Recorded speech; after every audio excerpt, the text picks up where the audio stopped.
dan mudah-mudahan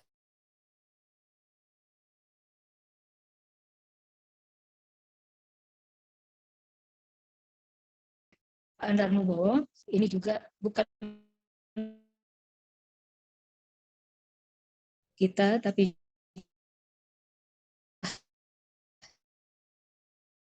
kita keluarga besar di Islam, Universitas Islam Negeri, kita hadiahkan kehadirat Nabi besar Muhammad SAW. Syafaatnya tentunya kita harapkan yaumil akhir kelak. Yang sama-sama kita hormati Bapak narasumber yang kami muliakan, Bapak Andar Nubowo. Berharap betul Pak Andar, apa yang bisa Bapak sampaikan nanti itu bukan hanya menambah pengetahuan semua peserta tentang perkembangan studi Islam di Eropa, yang kita tahu pasti bahwa perkembangan studi Islam di Eropa juga dipengaruhi oleh perkembangan di negara-negara Islam. Karena kita tahu berkembangnya ilmu pengetahuan di Eropa itu justru pangkalnya adalah di Islam. Selain daripada itu, karena kita tahu Pak Andar juga adalah orang yang diberikan keistimewaan, kita katakan keistimewaan, diberikan kesempatan oleh Allah untuk bisa memperoleh kesempatan menimba ilmu di Eropa. Kami berharap pengalaman Pak Andar ketika mendapatkan grant atau beasiswa di Eropa bisa ditularkan kepada mahasiswa-mahasiswa kami di Fakultas Usuluddin dan Studi Islam, sehingga kemudian mereka bisa mengikuti jejak Pak Andar. Yang kami sayangi semua peserta seminar internasional pada hari ini, Pak Andar bisa kami beritahukan bahwa seminar internasional kami ini adalah bahagian dari seminar internasional series. Ini adalah kalinya seminar internasional kami adakan hanya dalam waktu tidak sampai sebulan ya. Tidak sampai sebulan kami sudah menyelesaikan 3 seri seminar internasional. Dan sangat bangga ketika Pak Andar Nubowo bisa memenuhi undangan kami untuk menjadi narasumber pada acara kami ini. Sebagai wakil dekan bidang akademik dan kelembagaan, saya memang sangat-sangat concern untuk perkembangan akademik sama di Fakultas Usuluddin dan Studi Islam. Dan saya tahu persis bahwa seminar-seminar seperti ini akan sangat besar pengaruhnya bagi perkembangan ya terutama perkembangan di Fakultas Usuluddin dan Studi Islam. Memang tujuan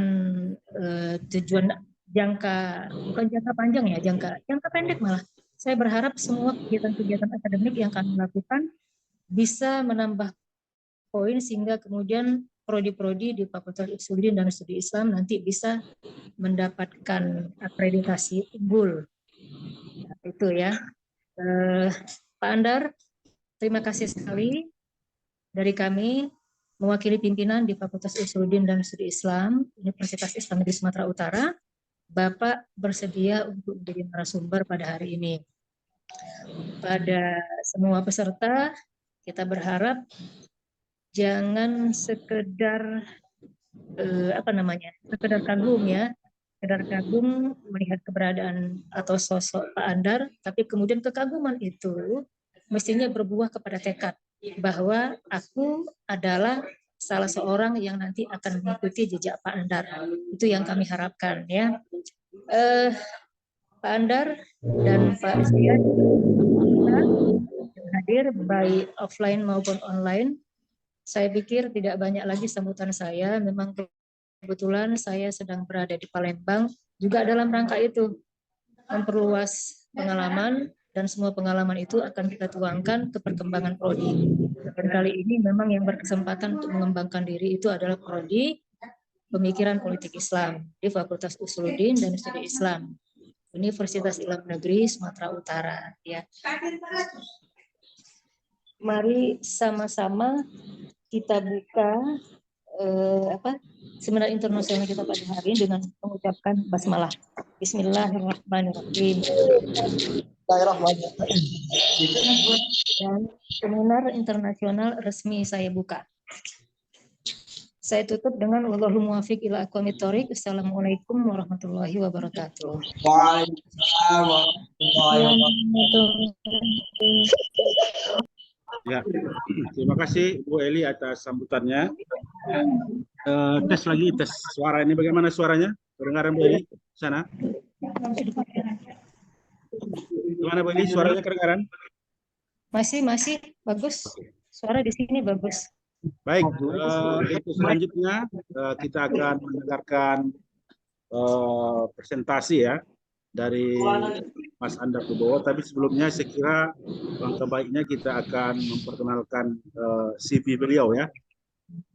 Baik, saya kira bisa dilihat di layar ya. Mas Andar Kubowo atau saya dipanggil Mas Andar ya. Beliau menyelesaikan pendidikan S1 di UIN Sunan Kalijaga ya Mas Andar ya.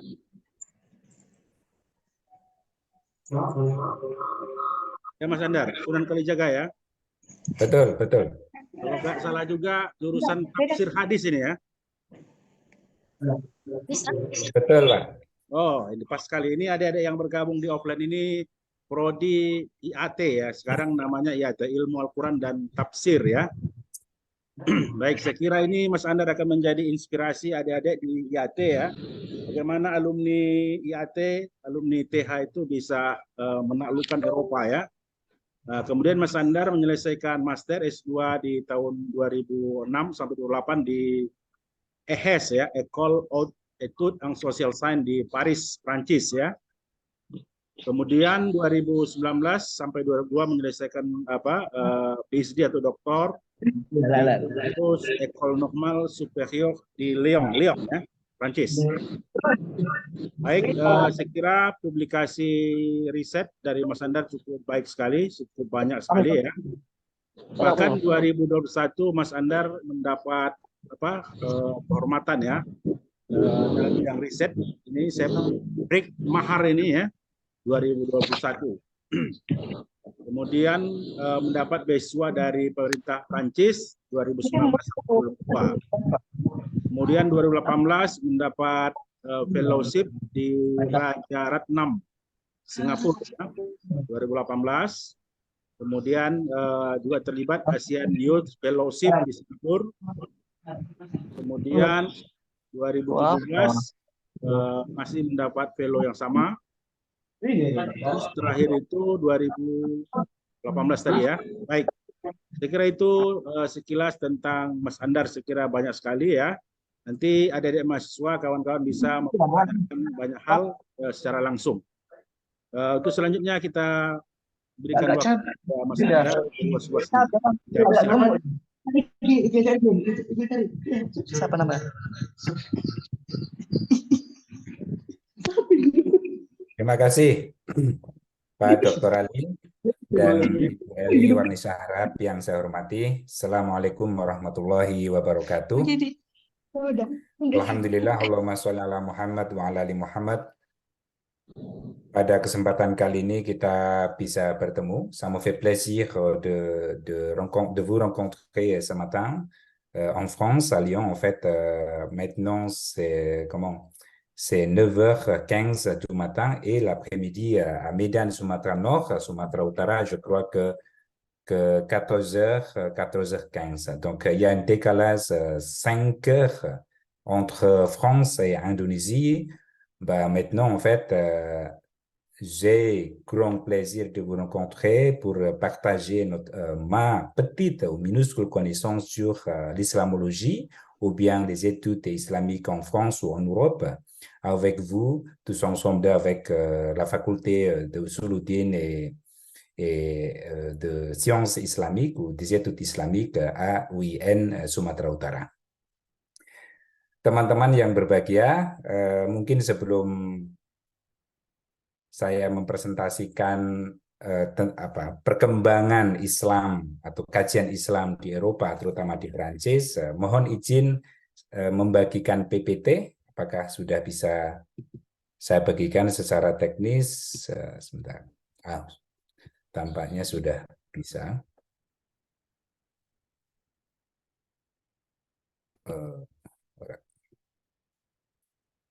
Ya, sebelumnya saya berterima kasih kepada kawan saya, my brother, Bro Ziaul Haq, yang mengontak saya untuk berkenan membagi ya pengalaman sebagai mahasiswa S1, S2 dan S3 di Prancis dengan beasiswa dari pemerintah Prancis. Dan selain itu tentu saja yang paling substansial adalah bagaimana membagi tentang peta perkembangan Islamic Studies atau kajian Islam di Eropa atau di Prancis. Dan nanti saya juga akan membagi bagaimana cara mendapatkan beasiswa untuk studi di Eropa, terutama di Prancis. Baik, terima kasih sebelumnya kepada Ibu Eli Warnisa Harahap dan moderator kita yang saya hormati, Dr. Ali Darta. Mudah-mudahan suatu saat bisa ketemu di Medan atau dimanapun. Insya Allah, saya sudah lama sekali tidak ke Medan. Terakhir saya ke Medan untuk melakukan riset, itu 2018 ketika saya masih menjadi fellowship, research fellow di RSIS, Rajaratnam School of International Studies di Nanyang Technological University. Kemudian setelah itu saya mendapatkan beasiswa S3 dari Kementerian Luar Negeri Prancis untuk studi S3 di École Normale Supérieure Lyon, Prancis. Sebelumnya, sebagaimana tadi disebutkan Pak Ali, saya mendapatkan beasiswa dari pemerintah Prancis sekitar 15 tahun lalu untuk melanjutkan S2 saya di École d'études Action Sociale. Pada saat itu saya diterima sebagai mahasiswa master di bidang ilmu politik, dan tentu saja riset saya mengambil ilmu politik dan Islam. Nah, ini mungkin yang akan saya bagi pada teman-teman. Bagaimana perkembangan Islamic Studies di Eropa, terutama di Perancis, dan bagaimana sesuai dengan pengalaman saya bisa mendapatkan beasiswa dari pemerintah Perancis ataupun beasiswa lain yang sekarang ini banyak sekali sumber-sumbernya yang bisa kita dapatkan. Nah, kalau kita bicara atau berdiskusi tentang perkembangan Islamic Studies di Eropa atau di Prancis, maka kita harus melihatnya dalam beberapa periode sejarah.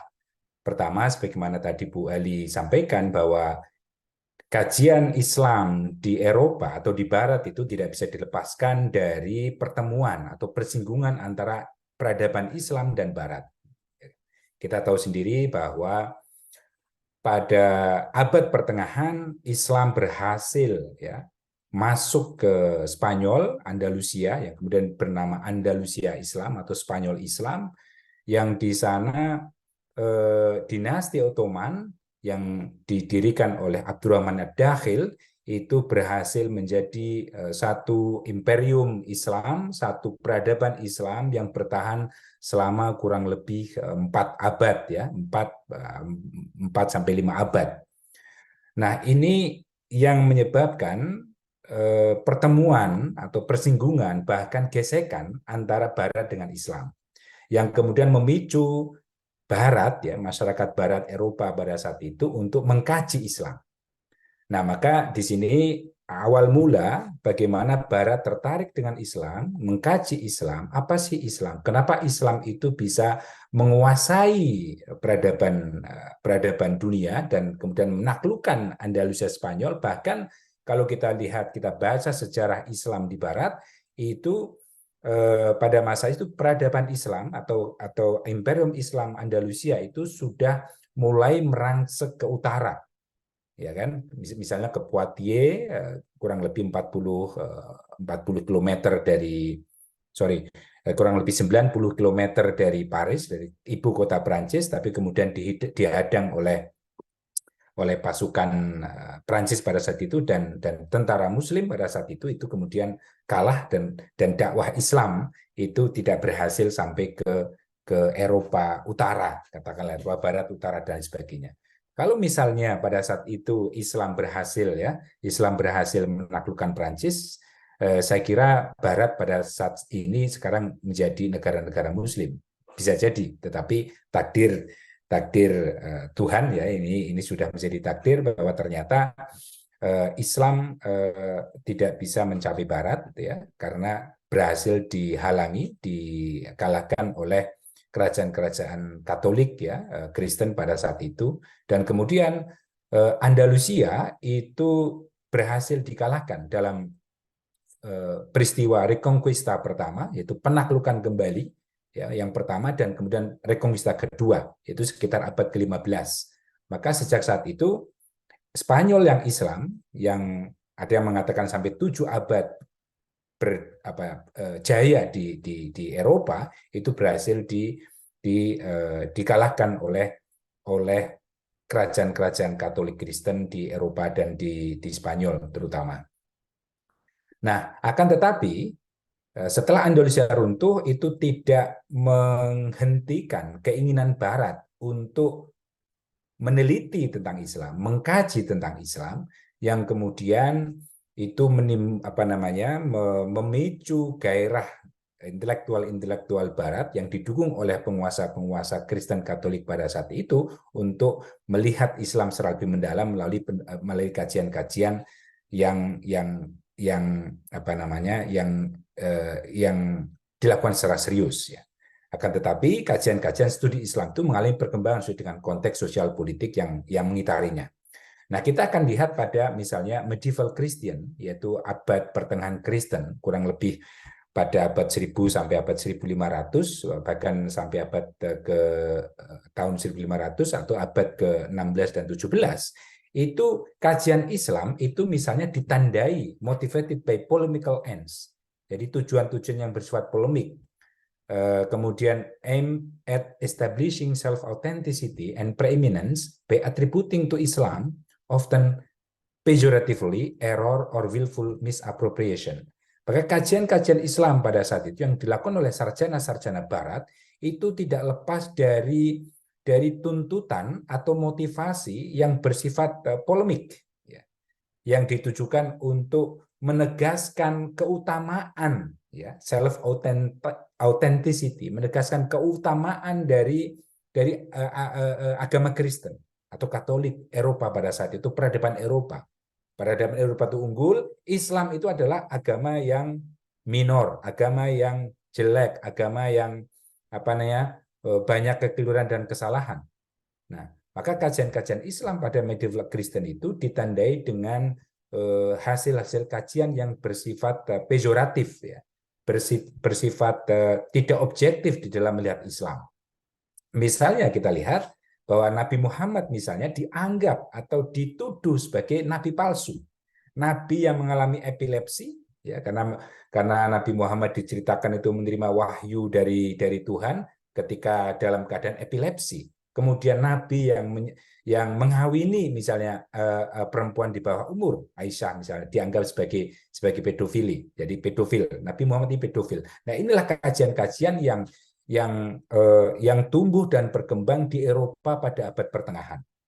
Nah, contohnya. Nah, kemudian kalau kita lihat misalnya kajian-kajiannya John Toland misalnya, ya, John Toland tentang Muhammad, dipersepsikan di Eropa pada saat itu Muhammad itu adalah bagian dari 3, kan kalau dalam Islam itu ada tradisi Lata, Uzza dan lain sebagainya. Nah, Nabi Muhammad itu juga dipersepsikan oleh orang Barat pada saat itu sebagai salah satu dari 3 dewa, ya, 3 berhala yang disembah oleh orang pagan Arab. Jadi Arab Islam pada saat itu dianggap sebagai penyembah berhala, dan Nabi Muhammad adalah salah satu dari 3 dewa yang disembah oleh orang Arab. Nah, ini menurut persepsi atau kajian, saya nggak tahu apakah ini akademik atau tidak, tapi kajian akademik pada abad pertengahan Kristen pada saat itu. Nah, kemudian setelah Eropa itu mengalami kebangkitan Renaissance tahun 1500-an, kemudian berlanjut pada abad pencerahan, ya, Eropa, the Enlightenment century di Eropa, misalnya abad ke-17-18, kemudian muncul, ya, filosof-filosof humanis Barat, ya, misalnya René Descartes, kemudian Jean-Jacques Rousseau dan lain sebagainya dalam konteks studi politik, filsafat, moral, hukum dan lain sebagainya, maka ini mempengaruhi orang Barat dalam melihat Islam. Dan kemudian setelah itu, ya abad ke-18, 19 mulai Barat itu menguasai negara-negara Muslim. Kita lihat misalnya Indonesia sejak abad ke berapa itu? Abad ke-16 ya, 16, 17 itu sudah berada di tangan, di cengkeraman ekonomi politiknya VOC Belanda. Kemudian setelah itu jatuh pada abad 19 jatuh ke pemerintahan kolonial Belanda. Kemudian kita lihat Aljazair misalnya, itu pada tahun 1830 ya ketika Indonesia itu baru saja di Jawa baru saja berakhir perang Jawa ya, tapi kemudian di perang Padri itu masih berlangsung ya sampai jadi perang Jawa itu 1825 1830, kemudian disusul dengan perang Padri sampai 1837. Nah, Aljazair sebagai negara Islam di Afrika Utara ya, itu kemudian berhasil ditaklukkan oleh Prancis. Kemudian setelah itu menyusul tahun 1880 itu Maroko, kemudian 1880 itu Tunisia, 1920 Tunisia dan sebagainya, sehingga praktis pada pertengahan abad 19 sampai pertengahan abad ke-20 negara-negara Muslim itu berada dalam cengkeraman kolonial dan imperialisme Barat. Yang ini kemudian memicu lahirnya studi-studi Islam yang dilakukan oleh sarjana-sarjana Barat yang berorientasi kepada kekuasaan, berorientasi kepada bagaimana Barat itu bisa memahami dan juga menaklukkan negara-negara Muslim. Maka kajian yang berkembang pada saat itu adalah kajian yang bermuara kepada teks, ya, teks, kemudian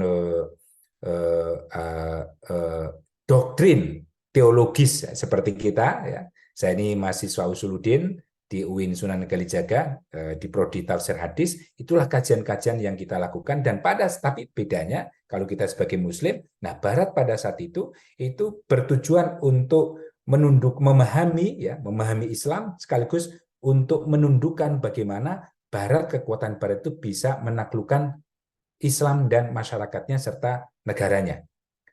Maka yang pertama kali dilakukan adalah kajian-kajian Barat itu bertumbuh pada 3 hal.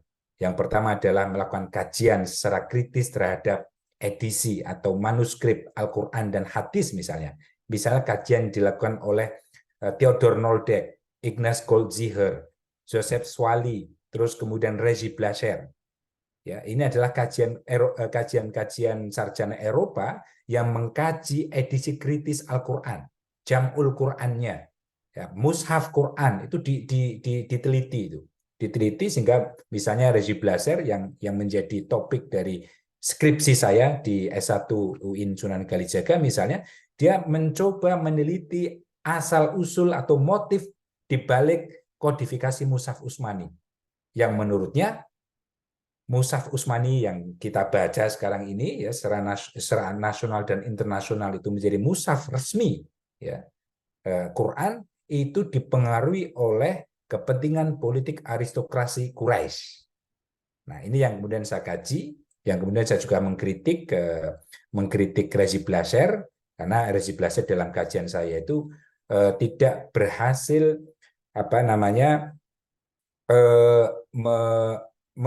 merekonsiliasi atau talfik di dalam riwayat-riwayat yang dia pakai. Jadi menurut Regis Blacher itu sejarah atau riwayat-riwayat terkait dengan kodifikasi Mushaf Utsmani itu syarat dengan kontradiksi, syarat dengan tanakut baina riwayah wa riwayah, ya, sehingga menimbulkan bahwa kodifikasi itu tidak legitimate, dan yang paling menonjol dari Mushaf Utsmani tadi itu kodifikasi Jam'ul Quran pada masa Utsman itu adalah motif aristokrasi Quraisy. Menggunakan bahasa Quraisy, kemudian mushaf-mushaf lainnya dihapuskan, dibakar, ya, tidak boleh ada, misalnya mushaf Hafsah, mushaf Ali, mushaf Abu Bakar dan lain sebagainya itu dihilangkan. Jadi kalau Al-Quran diturunkan dalam 7 huruf, itu kemudian dihilangkan, kemudian hanya 1, yaitu huruf Quraisy. Nah, disinilah kemudian Reji Blaser menganggap bahwa mushaf Quran itu tidak bisa dilepaskan dari konteks sejarah atau motivasi politik aristokrat Quraisy. Nah, ini contohnya. Nah, kemudian ada kajian-kajian tentang edisi kritis Al-Quran. Jadi kemudian misalnya Theodor Noldek itu dan juga Blaser misalnya, dia menertibkan tartibul ayat, tartibus surah dan ayat. Jadi menurut mereka urutan-urutan surat dan ayat itu tidak kronologis, ya kan? Karena tidak beraturan lah. Ini ngaco ini kata mereka. Maka kemudian mereka mencoba menertibkan surat.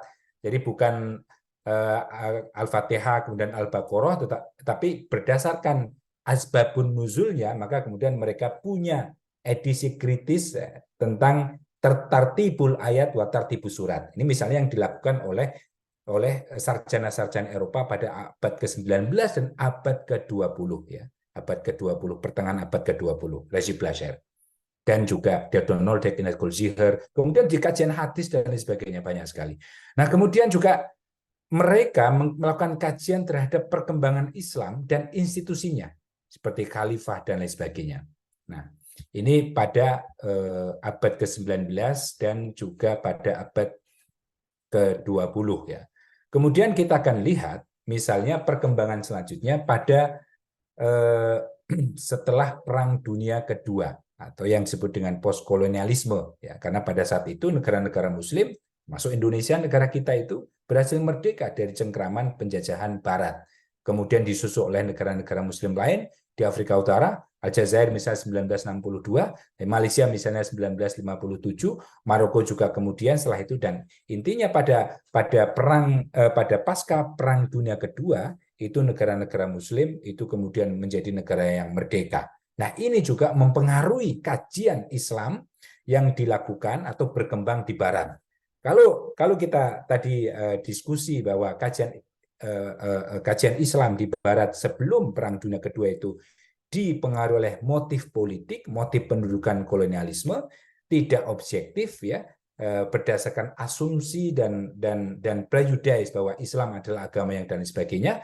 Tetapi kemudian setelah Perang Dunia Kedua ini muncul kesadaran baru di kalangan para orientalis ya. Orientalis ini adalah para pengkaji, sarjana pengkaji Timur termasuk Islam ya.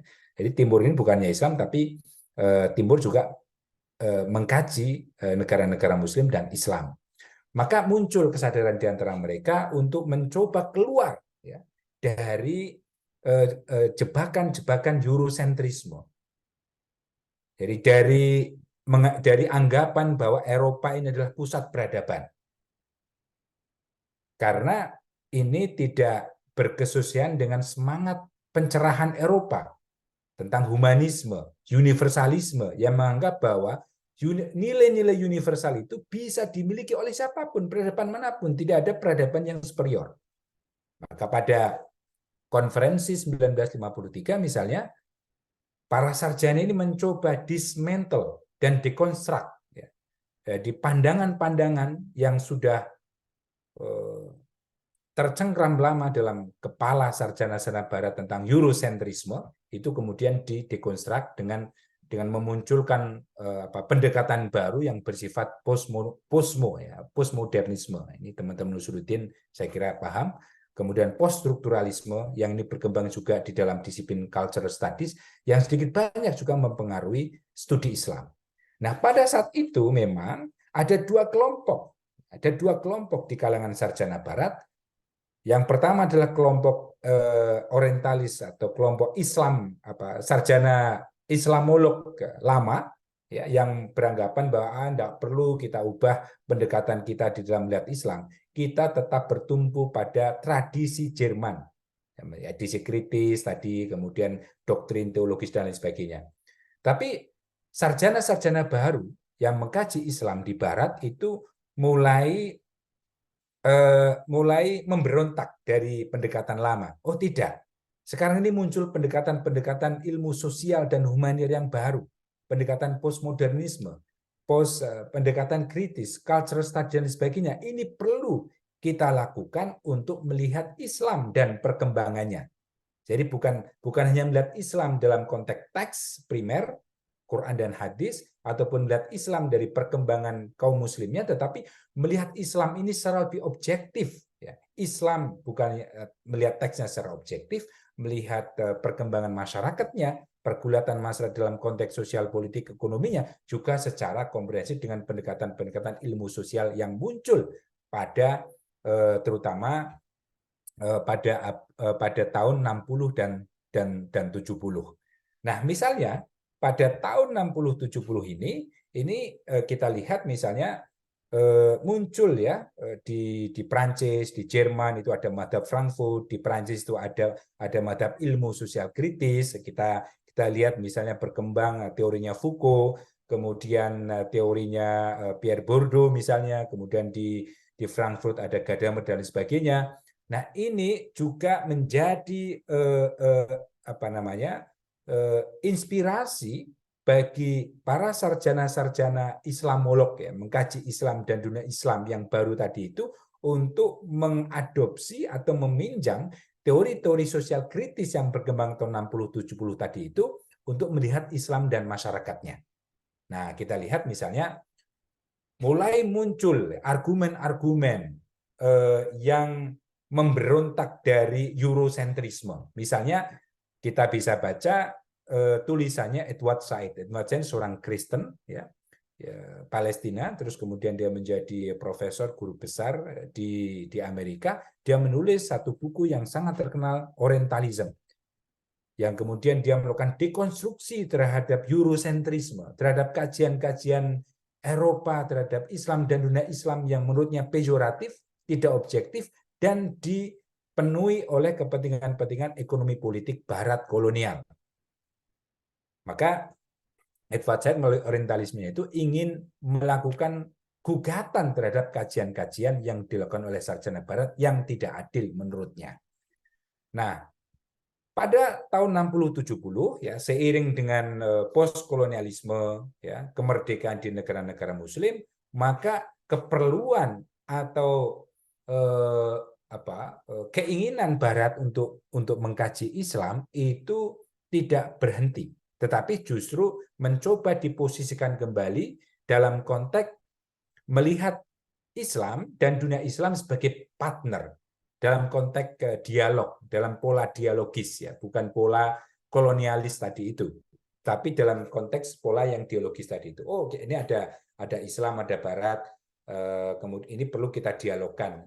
Jadi mencoba keluar dari asumsi-asumsi kolonial, asumsi-asumsi dan prejudis-prejudis yang bersifat primordial doktrinal seperti abad pertengahan Kristen dan abad ke-19, 20 kolonial, tetapi pada 60-70 sudah mulai mencoba mendahulukan Islam dan Barat melalui kajian-kajian Islam dan masyarakatnya secara lebih objektif.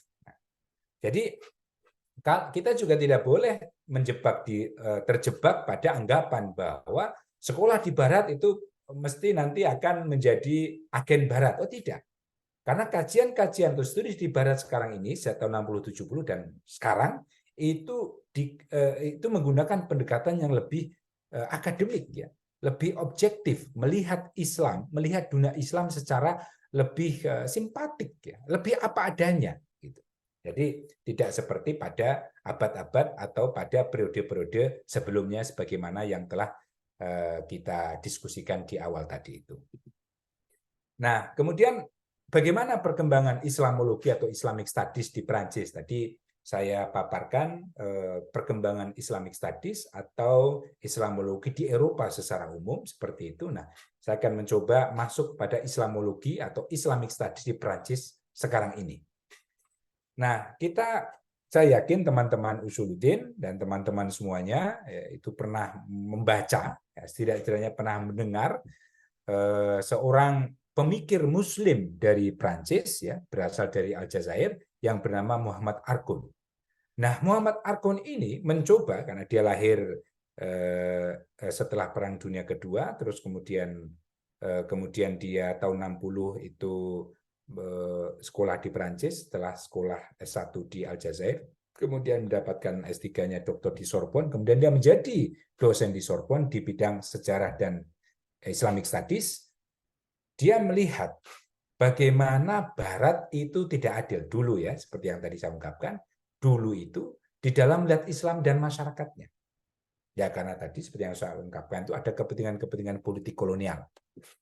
Nah, pada tahun 60, 70, 80 dan sekarang beliau meninggal tahun 2010, dia melihat juga banyak sarjana Barat itu juga meskipun sudah menggunakan pendekatan yang lebih objektif dengan pendekatan ilmu sosial dan humaniora yang berkembang di Barat, tetapi ada lack, ada apa istilahnya ya, ada kekurangan yang dilakukan, ya ada kekurangan di kalangan sarjana Barat dalam melihat Islam sehingga hasilnya tidak objektif. Misalnya sarjana-sarjana Barat ini ketika melihat Islam itu hanya bertumpu kepada yang bersifat empiris, ya, dengan pendekatan sejarah, dengan pendekatan politik dan ekonomi, tanpa mencoba mendialogkan dengan doktrin asal dari Islam tadi itu.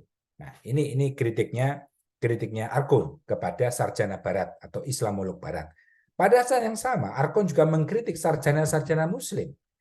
Karena sarjana Muslim itu, kata Muhammad Arkun, itu terjebak pada asumsi-asumsi ideologis. Nah, dia merasa sebagai Islam, misalnya Islam Sunni, maka dia akan mengkaji dalam perspektif kesunian. Ada sarjana Syiah misalnya, dia akan mencoba melihat Islam dan masyarakat dari ideologi Sunni. Mungkin juga ada yang Ahmadiyah dan lain sebagainya. Intinya kata Arkun, sarjana-sarjana Muslim itu terjebak pada asumsi-asumsi ideologis yang berada dalam kepalanya dan otaknya, sehingga melihat Islam dan masyarakatnya itu tidak objektif.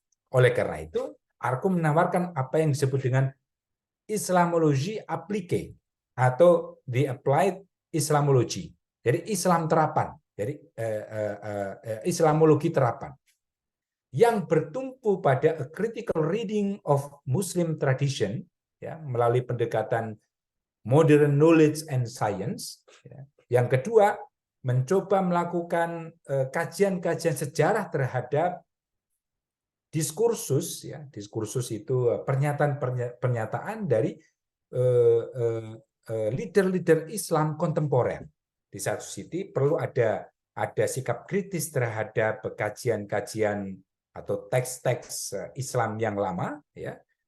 Pada satu sisi dia juga menyuruh kita untuk mendekati Islam secara kritis ketika kita melihat pemimpin-pemimpin sekarang ini kontemporer itu bercerita, berdiskursus, ya, memfatwakan tentang Islam. Supaya apa? Supaya kita tidak terjebak pada asumsi atau prejudice ideologis tadi itu. Nah, ini yang diusulkan oleh Muhammad Arkun. Nah, oleh karena itu, selain itu, supaya kita tidak terjebak pada pandangan ideologis, maka kita perlu menggunakan pendekatan modern critical analysis. Jadi analisa kritis yang modern yang diambil dari ilmu-ilmu yang berkembang di Barat atau di dunia Muslim seperti semantik, religious sociology, antropologi, terus kemudian pendekatan kritik terhadap ideologi dan juga psikologi dan juga ilmu-ilmu lain, sejarah, kemudian politik dan lain sebagainya. Nah, terakhir karena Prancis dan Barat ini setelah 11 September itu bukannya negara Islam saja, ya, dibanjiri oleh ragam aksi terorisme dan juga radikalisme atas nama Islam. Bahkan kemarin saja baru 3 hari seorang guru di Prancis itu ditusuk, ya, oleh seorang imigran dari Rusia, ya, Muhammad Makhadov atau siapa itu, ya, yang mengulang dari tragedi Samuel Paty, seorang guru SMP yang ditusuk 3 tahun lalu di pinggiran kota Paris oleh anak usia 17 tahun imigran dari Rusia Muslim. Nah, Jadi karena ada terorisme, radikalisme yang bukan hanya terjadi di negara-negara Muslim seperti Indonesia, Arab Saudi, Aljazair, Maroko, tetapi juga di Barat, ya, di Amerika dan juga di Prancis. Ya kemarin di Belgia, baru saja di Belgia juga terjadi penembakan, 2 orang mati tiba-tiba der gitu. Maka kemudian pemerintah Prancis menghidupkan kembali tradisi Islamologi atau kajian Islam. Jadi ada revisi. Kalau revisi sebelumnya tahun 60-70 itu kita tidak perlu menggunakan lagi mengkaji Islam dalam konteks doktrinnya, tetapi manifestasi sosial, politik dan ekonomi keagamaannya. Tetapi sekarang ini ada kebutuhan dari pemerintah Prancis untuk mengembangkan kajian Islamologi atau Islamic Studies ya, secara lebih luas dan komprehensif. Tidak hanya mengkaji teks, doktrin teologis, ya, misalnya seperti yang kita lakukan fikihnya, akidahnya, Qurannya, hadisnya, tetapi juga Islamologi di Prancis ini dikembangkan untuk melihat Islam secara keseluruhan, melihat manifestasi sosial budayanya, melihat sejarahnya, melihat politiknya, melihat bagaimana Islam dalam konteks ekonomi dan lain sebagainya. Nah, maka sejak tahun 2022, tepatnya tanggal 2 Februari, pemerintah Prancis ini kemudian mendirikan Institut Français d'Islamologie. Jadi Institut Prancis Kajian Islam yang mentraining master dan doktor, mahasiswa doktor di bidang Islamic Studies di 8 universitas bergengsi di Prancis. Yang pertama adalah École Normale Supérieure de Lyon, di mana saya sekarang di situ, kemudian Aix-Marseille Université, kemudian EPE, ini Louis Massignon di sini, kemudian dulu Muhammad Rashidi ini adalah alumni dari École Pratique des Hautes Études di Paris, di Sorbonne. Kemudian École des Hautes Études en Sciences Sociales, saya masternya ambil di sini. Kemudian Institut National de Langue et Civilisation Orientale atau INALCO, ini satu lembaga pendidikan kampus yang berdiri sejak abad 18, tepatnya 1730 berdiri. Kemudian Université Lumière Lyon 2, Université Jean Moulin Lyon 3, dan Université de Strasbourg.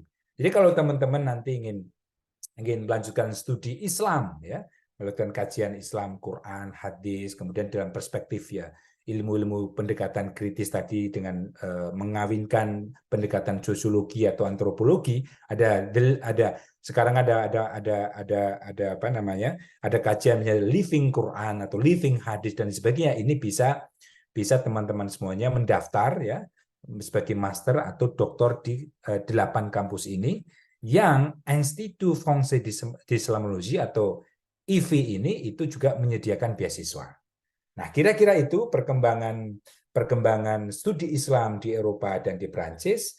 Nah, tibalah pada bagian yang kedua dari presentasi saya tentang bagaimana how to get scholarship to study in Europe or in France.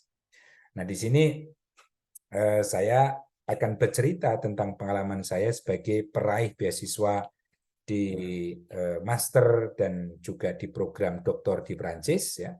Jadi coba kira-kira bayangkan Prancis ini dikenal di Santoro Jagat ya sebagai negara yang romantis, negara yang ada Eiffelnya, negara anggur, negara fashion, ada Musée du Louvre, Museum Louvre, ada Mona Lisa, ada pain au chocolat, ada croissant ya, croissant itu roti croissant ya, roti sabit ya, bulan sabit. Makanannya, kulinernya indah-indah, ada Arc de Triomphe, ada jalan-jalan, itu indah sekali memang Prancis ini, desa-desanya dan sebagainya. Dan kebetulan alhamdulillah saya diberi kesempatan untuk berkeliling ke hampir seluruh kota-kota kecil di Prancis, baik kota maupun desanya. Jadi memang indah sekali Prancis ini. Jadi saya ingat ada kawan yang mengatakan ketika Allah itu menciptakan Eropa, itu ketika sedang tersenyum, sehingga Eropa ini dikenal sebagai benua biru, benua hijau, benua yang indah ya. Tapi ketika Allah menciptakan Afrika dan Timur Tengah itu dalam keadaan sedang murka. Ini jok-jok saja ya, tetapi ini hanya ingin menggambarkan bahwa di Eropa itu terutama di Prancis, satu negara yang pernah saya kunjungi, di Belanda, di Jerman, di mana, di Italia, itu adalah negara-negara yang apa namanya, yang nyaman ya, yang nyaman untuk studi, terutama untuk studi. Kita tahu sendiri perkembangannya tadi itu. Jadi teman-teman kalau ingin belajar Islamic Studies itu sekarang ini itu justru kesempatannya terbuka luas ya untuk belajar Islam dalam perspektif doktrinal, mengkaji teks Al-Quran, teks hadis dan sebagainya. Ada beberapa mahasiswa Indonesia yang mendapatkan kajian Islamologi, yang mendapatkan beasiswa Islamologi untuk mengkaji teks, misalnya Fakhruddin Ar-Razi, tafsir Fakhruddin Ar-Razi tentang keadilan. Nah, dia sekarang sedang melakukan riset doktoralnya di EPE di Sorbonne Paris misalnya. Kemudian ada kawan saya yang mengkaji misalnya teks hukum di masa Ottoman Empire dan di Tunisia misalnya. Itu juga mendapatkan beasiswa dari Prancis, bagian dari beasiswa Islamologi ini. Nah, saya juga ingin berbagi kabar. Baru saja pagi ini ketika bangun tidur saya mendapatkan SMS ya, kabar bahwa postdoktoral saya diterima ya, dan dibiayai sepenuhnya oleh Kementerian Luar Negeri di apa namanya beasiswa Islamologi. Jadi burs di Islamologi. Jadi karena saya mengkaji Islam dalam perspektif ilmu-ilmu sosial, sejarah, politik dan sosiologi, maka kemudian saya mendapatkan beasiswa Islamologi tadi itu. Jadi ini kesempatan kita sebagai mahasiswa UIN, sebagai alumni pesantren yang belajar agama, itu untuk mengembangkan perspektif pengetahuan kita itu di negeri barat dengan beasiswa yang tersedia sekarang ini melimpah. Nah, ini kira-kira sebagai trigger. Nah, ini yang di sini, ini Sorbonne ya. Jadi kalau Anda diterima di sini, waduh luar biasa. Ini Sorbonne ini berdiri tahun 1212, abad ke berapa? Abad ke-13. Ini salah satu kampus tertua di Eropa. Semua orang itu tahu ya, orang Indonesia itu tahu ini. Saya dulu diterima master di sini ya, tapi kemudian karena saya ingin belajar politik Islam, saya kemudian mengambil École Norma EHES tadi itu, École des Études Sosial, belajar bersama Olivier Roy. Nah, sekarang ini gantian anak saya sekarang sedang belajar S1 di Fakultas Ekonomi Sorbonne, Panthéon Sorbonne. Nah, ini adalah Masjid Paris. Masjid Paris ini berdiri tahun 1927. Ini didanai oleh pemerintah Prancis sebagai penghormatan terhadap serdadu Muslim Aljazair, Maroko, Tunisia pada saat itu yang menjadi bagian dari Prancis dalam Perang Dunia Pertama. Nah, ini Museum Louvre, ya, ini piramida, ini adalah Eiffel. Nah, ini kira-kira yang dulu saya juga semangat pingin belajar di Prancis, salah satunya karena pingin masuk di Sorbonne, pingin lihat Eiffel, pingin lihat Mona Lisa, lukisan Mona Lisa yang sangat terkenal itu di Musée du Louvre. Nah, ini a glance of the French education system. Jadi sistem pendidikan di Prancis ini agak berbeda dengan misalnya di negara-negara barat lainnya atau Amerika. Dan tentu saja di Indonesia karena berbeda. Jadi maternelle ini adalah usia dini ya. Jadi ada 0 besar, 0 kecil, 0 kecil, 0 tengah, 0 besar, nggak tahu istilahnya. Nah, ini di Amerika seperti ada preschool ya. Kemudian ada primer, ini SD itu hanya 5 tahun ya. Kemudian anak saya sekarang awalnya itu TK, sekarang sedang di CP anak yang ketiga. Kemudian anak yang kedua ini lulus dari sekolah dasar, kemudian sekarang kelas 5 ini, kelas 2. Nah, kalau SMP, college itu SMP di Prancis itu 4 tahun. Ya kan, 4 tahun. Nah, sekarang anak saya yang kedua ini sedang di tingkat 5. Jadi kelas 1 SMP kalau di Indonesia sebenarnya. Nah, ini seperti ini. Kemudian lise, SMA 3 tahun, kemudian universitas. Nah, di Prancis itu ada 2 sistem perguruan tinggi atau pendidikan tinggi. Yang pertama adalah sistem universitas seperti Sorbonne dan sistem Grande École. Nah, Grande École ini adalah sistem sistem Grande École adalah satu sistem perguruan tinggi yang selektif. Hanya orang-orang yang lolos saja yang bisa masuk ke Krongdekol, dan itu kalau universitas itu siapapun yang lulus SMA itu berhak tanpa ada seleksi lagi, hanya seleksi berkas saja untuk masuk universitas. Tentu saja kalau Anda diterima di Sorbonne misalnya itu luar biasa ya. Kalau Anda diterima di Lyon di 8 kampus tadi itu luar biasa. Nah, tapi kalau misalnya Anda ingin masuk ke École Normale Supérieure itu perlu ada tes lagi. Hanya sedikit orang, hanya mungkin sekitar 20-30 orang saja. Nah, kemudian kalau Anda masuk EHES itu juga sedikit sekali orang yang belajar di situ, hanya master dan doktor di sana. Kalau Anda masuk ke IEP atau Sciences Po untuk belajar ilmu politik atau hubungan internasional, itu sedikit sekali karena kompetisinya sangat ketat. Tapi kalau Anda ingin di universitas itu terbuka karena pendidikan di Prancis itu pada prinsipnya akses for all, jadi untuk semuanya. Tapi itu hanya untuk universitas. Tapi kalau Anda ingin masuk ke Krongdekol yang karena susah masuk dan juga susah keluar, maka Anda harus ikut kelas preparatoir, kelas persiapan selama 1 tahun atau 2 tahun. Anda terpilih, kemudian Anda akan berhak menjadi mahasiswa normalian seperti misalnya seperti saya itu di École Normale Supérieure di Lyon, di Paris hanya ada 4 ya di Prancis, kemudian ada EHES dan lain sebagainya itu. Nah, saya sendiri sekarang ini satu-satunya mahasiswa Indonesia dan doktoral yang ada di INS. Sebelumnya ada kawan saya dari Bali tapi sudah selesai. Nah, tinggal saya sekarang. Jadi tiap hari ke kampus itu ya nggak ada teman orang Indonesia ya. Ya teman saya teman Prancis, teman dari mana-mana itu. Nah, kalau di universitas di hampir sama dengan di Indonesia. Nah, kemudian ini sistem edukasi saya sampaikan, kemudian US University System dan lain sebagainya. Nah, ini ada kelas preparatoire, ada kemudian engineering master, kemudian ada ilmu sosial, kemudian ada PhD. Nah, saya berhasil alhamdulillah dapatkan beasiswa di tingkat master di sini di Krongdekol dan di PhD ya. Alhamdulillah saya sekarang mendapatkan beasiswa itu dan menyelesaikan tesis saya dalam bidang ini. Nah, ini kira-kira saya bernaung ya, INS, EHES, kemudian Institut d'Asie Orientale, IRASEC ini yang memberikan beasiswa juga. Ini satu institut Prancis, studi Prancis yang ada di Thailand, Bangkok. Kemudian Triangle juga untuk pemikiran politik dan ekonomi, saya juga bagian dari ini. Nah, kemudian bagaimana mendapatkan beasiswa? Nah, ini ada banyak beasiswa, kawan-kawan semuanya, Bapak Ibu yang terhormat, untuk melanjutkan master dan doktor. Bahkan sekarang ada beasiswa untuk S1, ya kan? S1 sudah mulai. Jadi kalau Anda bisa bahasa Prancis, bisa bahasa Inggris, Anda bisa datang ke Kedutaan Besar Prancis di Jakarta, kemudian mendapatkan beasiswa yang Anda inginkan. Mau S1, mau S2, mau S3. Nah, pada masa dulu, zaman saya 15 tahun lalu, itu belum ada itu beasiswa S1.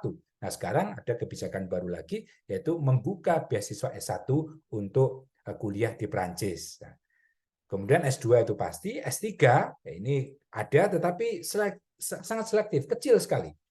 Nah, saya mendapatkan beasiswa dari Kementerian Eropa dan Luar Negeri Prancis untuk selama 4 tahun penuh full. Alhamdulillah, dulu 2 tahun, sekarang 4 tahun. Selain itu juga ada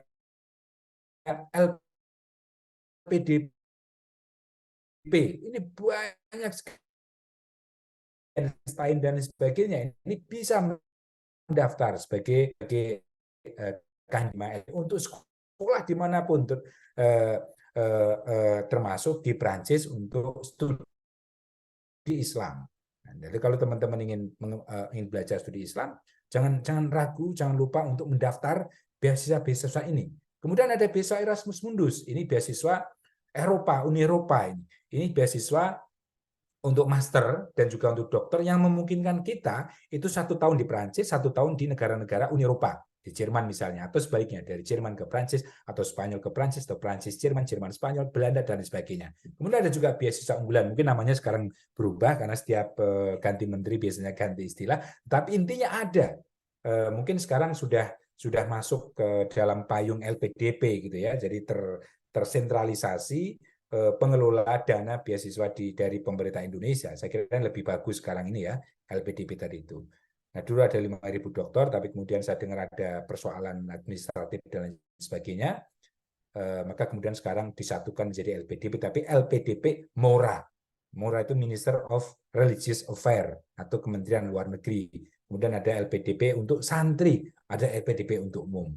Jadi ini banyak sekali beasiswa yang bisa kita akses. Jadi jangan ragu ya, jangan ragu untuk akses beasiswa sebanyak-banyaknya, baik dari beasiswa dari pemerintah kita Indonesia maupun beasiswa di luar negeri. Ya, bukan hanya Prancis, di Jerman juga ada DAAD. Kemudian di London atau di Inggris, di UK itu ada Chevening. Kemudian ada Jardine Scholarship. Kemudian di Australia ada ADS. Kemudian di Rusia sekarang juga ada menerima beasiswa dari ini. Kemudian di negara-negara Skandinavia seperti Norwegia, Finlandia, itu sekarang banyak sekali beasiswa yang bisa kita akses. Di Eropa Timur, Hungaria, itu banyak ya kawan-kawan kita yang kemudian mendapatkan beasiswa untuk S2 dan S3 di sana. Kawan saya, adik kelas saya, SMA itu baru saja menyelesaikan PhD di bidang matematika, pendidikan matematika, itu di Hungaria. Wah, ini keren sekali ini.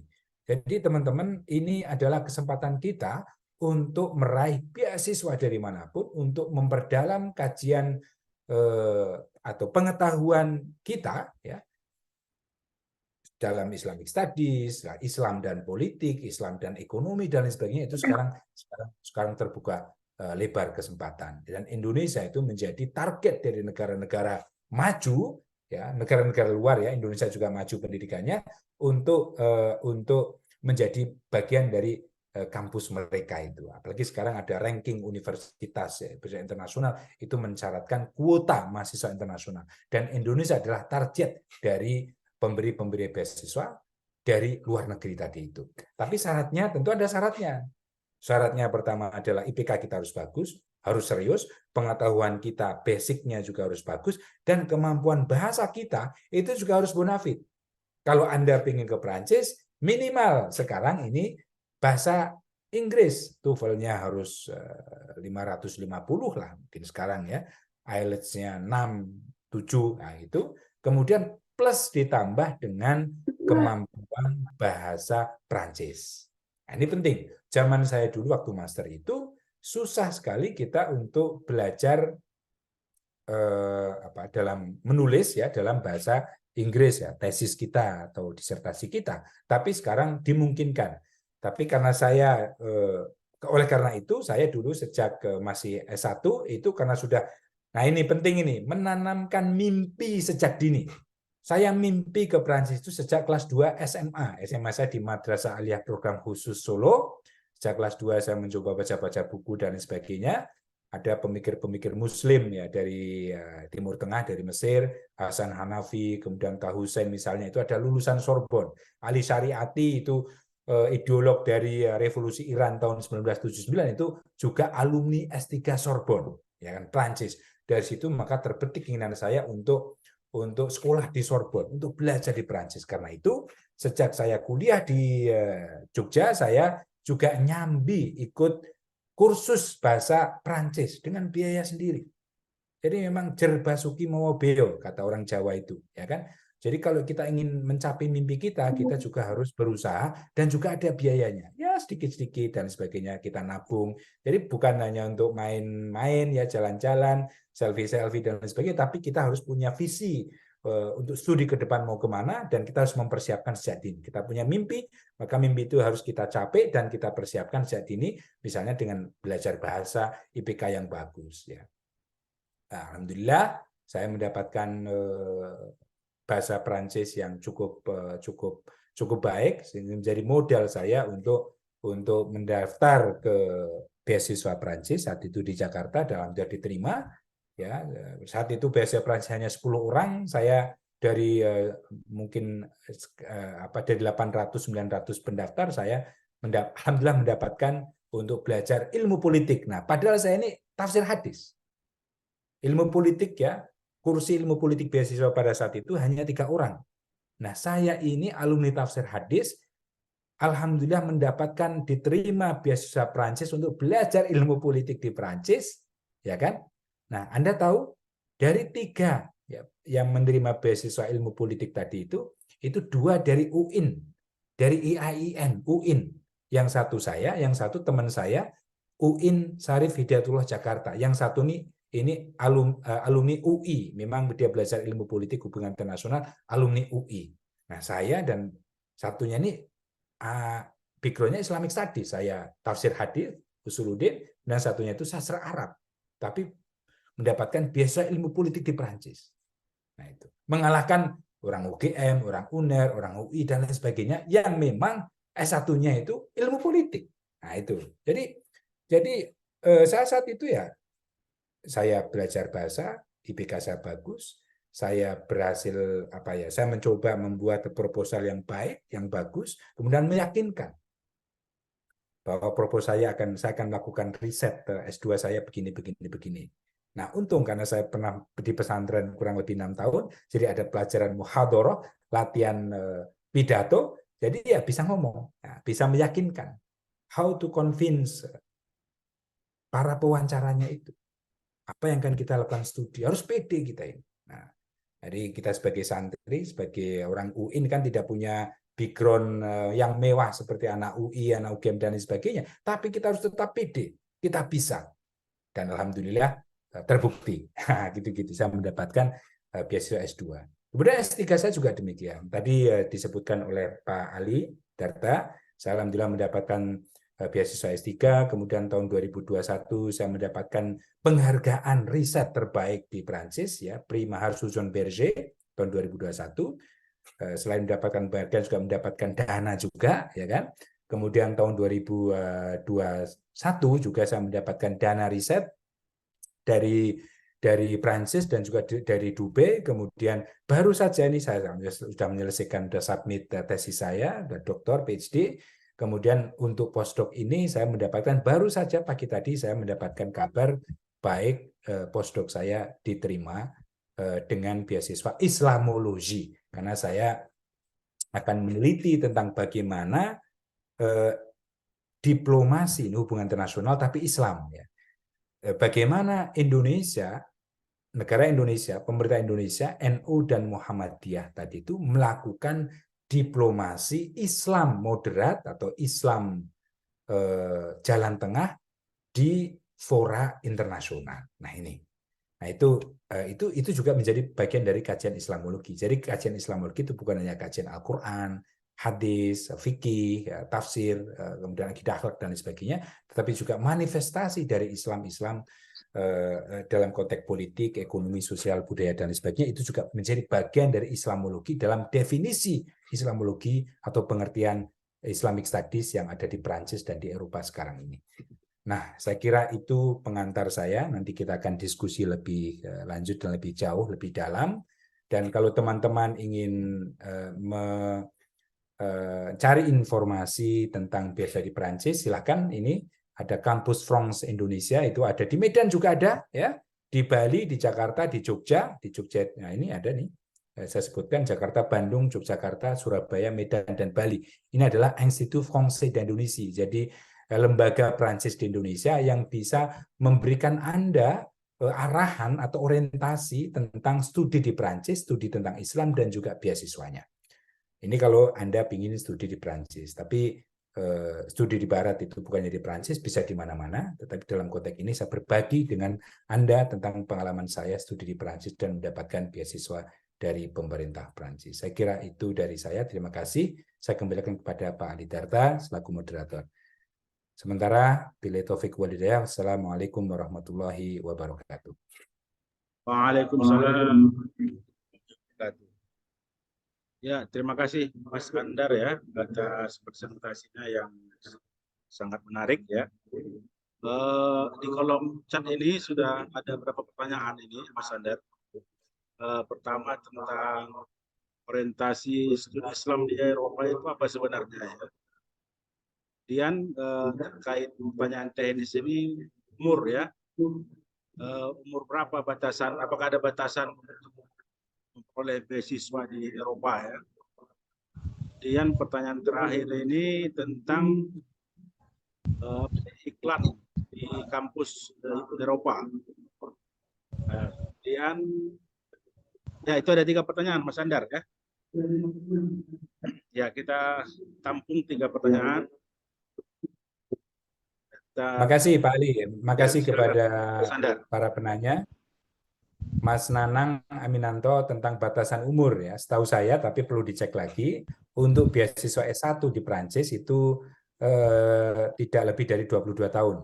Jadi usia S1 lah seperti Anda ini 18 sampai 22 itu biasanya kan lagi S1. Nah itu. Jadi ada kesempatan untuk mungkin putra Pak Ali, Bu Eli itu ingin studi di Prancis untuk S1 silakan. Itu sebelum usia 22 tahun. Nah, kemudian untuk master itu batasan usianya maksimal tuh kalau tidak salah zaman saya, tapi perlu dilihat ya, itu 35 tahun, 35 tahun. Nah, untuk doktor itu usia resminya itu sebenarnya 40 tahun ya, 40 tahun. Tetapi sebenarnya tidak, kalau untuk doktor ini batasan usia tidak terlalu penting ya, tetapi bagaimana riset kita dan bagaimana profesor kita, apakah kita sudah mendapatkan profesor yang baik, kemudian kajian kita sudah oke dan disetujui oleh kampus ataukah oleh profesor terutama ataukah belum. Jadi ini lebih bersifat customized atau personal kalau untuk S3 ini. Nah, sebagai informasi, saya mendapatkan beasiswa Prancis itu ketika usia saya 39 tahun. Ya. 39 tahun, 4 tahun ya, sekarang berarti 43 tahun. Nah, alhamdulillah selesai S3 saya gitu. Nah, ini terkait dengan usia. Tetapi untuk usia ini bisa berubah-ubah ya, bisa dicek pada setiap pengumuman dibukanya beasiswa. Ya, biasanya kalau Prancis tuh pada Februari, Maret, April itu lagi ada pengumuman pembukaan beasiswa. Jadi pada bulan-bulan itu jadi pantau saja, well informed ya, ada informasi langsung aja ditelusuri ya, dibaca, dikaji, telusuri dan kemudian apply untuk kandidasi. Nah, kemudian yang kedua dari Mas Bastian Yan, ini implikasi cara kajian Islam dilakukan Western Scholar atau akademik sekarang. Misalnya saya ingin cerita begini, saya ini di training oleh Fakultas Usuluddin di bidang tafsir hadis. Kajian saya, skripsi saya ketika S1 itu adalah Jam'ul Quran, tetapi perspektif orientalis, ya kan? Jadi Rezi Blasher, ya. Jadi saya mengkaji pandangan atau teori Rezi Blasher terhadap kodifikasi Mushaf Utsmani yang tadi saya ceritakan tadi itu. Nah, kemudian sekarang ini saya mengkaji tetap masuk dalam rumpun Islamologi atau Islamic Studies, tetapi dengan pendekatan sejarah sosial, ya kan, sejarah sosial. Jadi ini yang sedang berkembang dan dikembangkan di Prancis sejak tahun 60, 70 dan sampai sekarang, bahkan sekarang lebih luas lagi, lebih komprehensif lagi. Dan kemudian saya juga banyak menulis tentang ilmu-ilmu tentang kajian-kajian sosial keagamaan. Misalnya tahun 2001 saya menulis di Brill itu tentang COVID dan fatwa dan COVID, fatwa MUI, NU dan Muhammadiyah dalam konteks penanggulangan COVID-19 di Indonesia. Nah, ini sudah terbit di Brill di Amsterdam. Kemudian sebelumnya tahun 2020 saya mencoba saya bukan mencoba lagi, tapi saya mempublikasikan satu chapter yang terbit di Routledge tentang wahdah Islamiyah. Jadi ideologinya, utopianya, narasinya. Jadi pendekatan tetapi ini Islamic Studies, kajian saya itu tentang institusi Islam, tentang Islam, ya, tentang NU, MUI, Muhammadiyah, wahdah Islamiyah dan yang lain-lain, tapi dengan pendekatan ilmu-ilmu sosial, humaniora, sosiologi, sejarah, ya. Itu yang saya lakukan. Nah, jadi memang pada awalnya sebagai orang yang di-training dalam pendekatan teologis dan doktrinal di Usuluddin, saya ini mengalami shifting paradigm atau secara metodologi saya ini dikader untuk menggunakan ilmu-ilmu sosial yang berkembang untuk melihat Islam. Bukan lagi kajian-kajian metodologi yang saya pakai ketika di Usuluddin. Jadi misalnya pada awal saya juga kesulitan untuk melihat fenomena Islam politik di Indonesia misalnya, isu-isu Islam dan saya ini gimana? Saya biasa itu melihat doktrinnya, mengkaji teologinya, mengkaji usul fikihnya misalnya, tetapi saat ini saya melihat manifestasi Islam politiknya, ekonominya, sosial budayanya. Nah, kemudian setelah itu saya diminta untuk membaca, untuk memahami dan menguasai metodologi ilmu sosial yang berkembang, yang diajarkan oleh profesor saya, oleh kampus saya, dan sebagainya.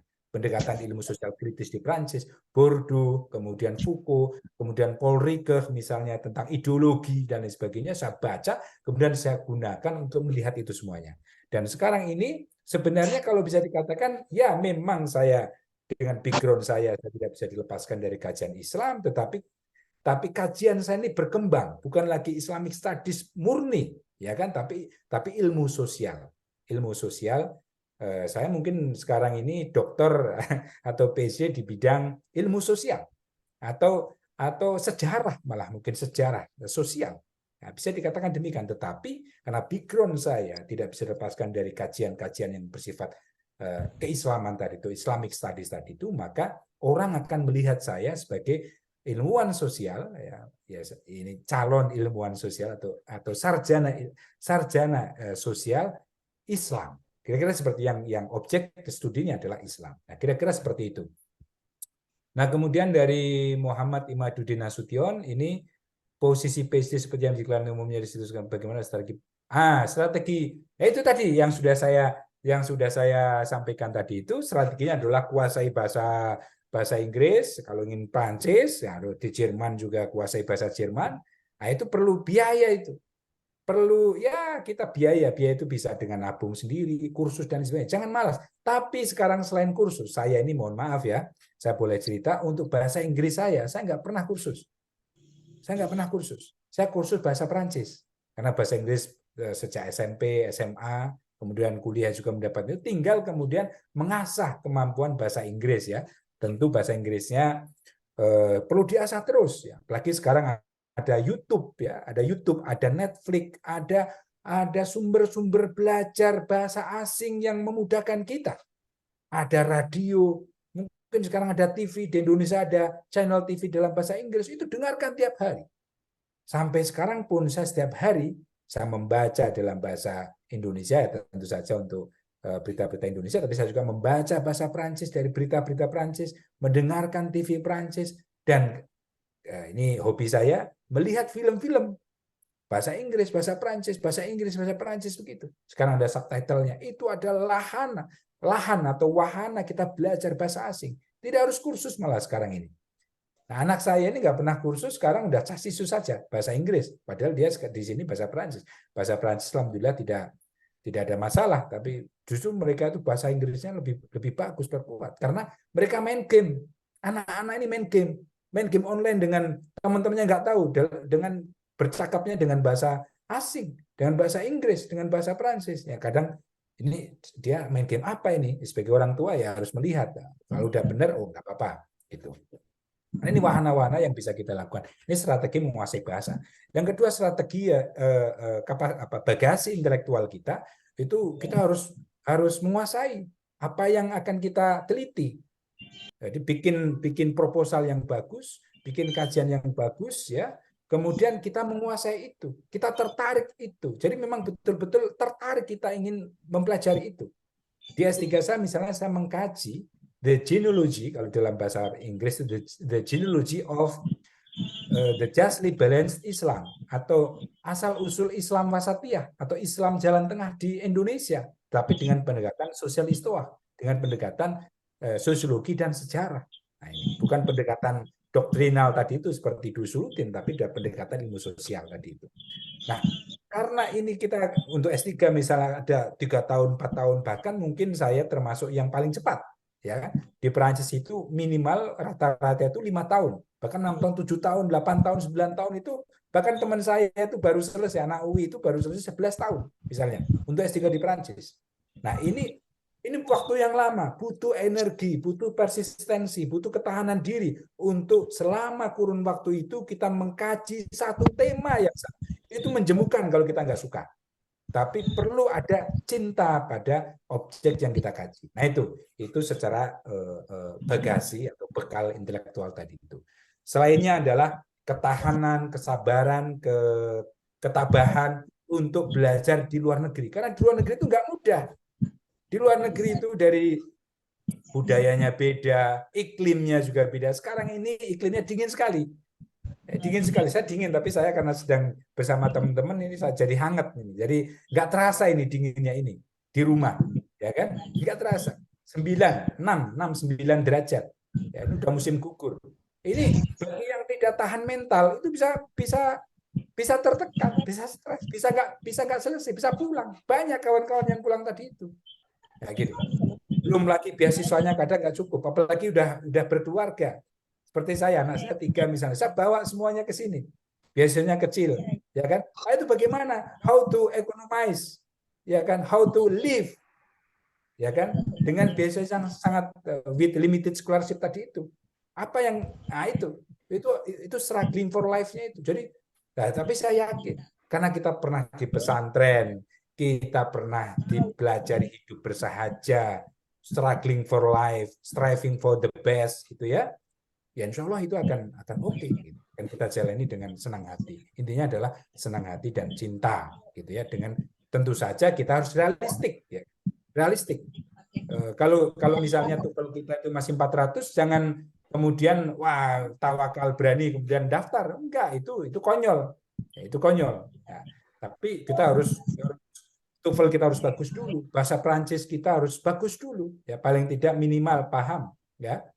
Nah, itu karena saya ini nggak boleh menggunakan nulis disertasi dan master dalam bahasa Prancis dan bahasa Inggris.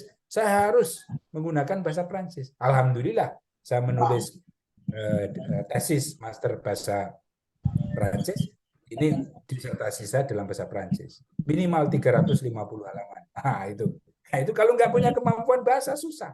Nggak punya ketahanan diri susah, nggak punya persistensi susah, dan nggak punya dukungan keluarga terdekat itu susah. Nah, itu penting. Jadi 3 faktor.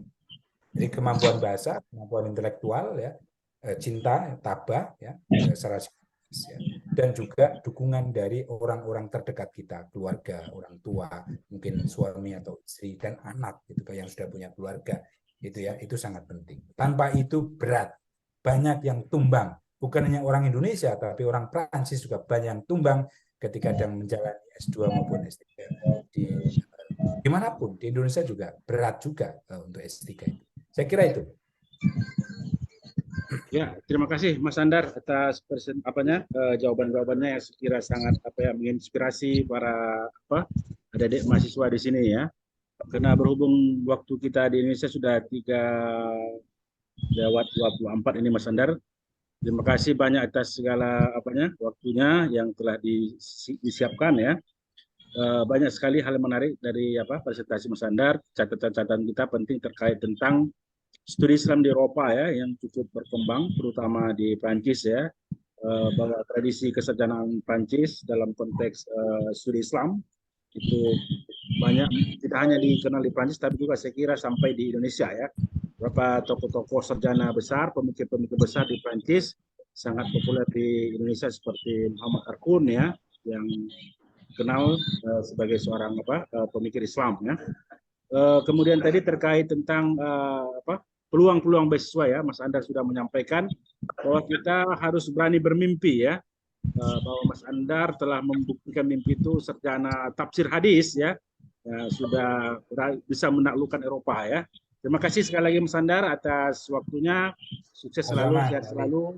Untuk seminar hari ini kita padakan di sini. Terima kasih kepada semua peserta untuk partisipasinya. Ada dari luar UIN juga tadi ya.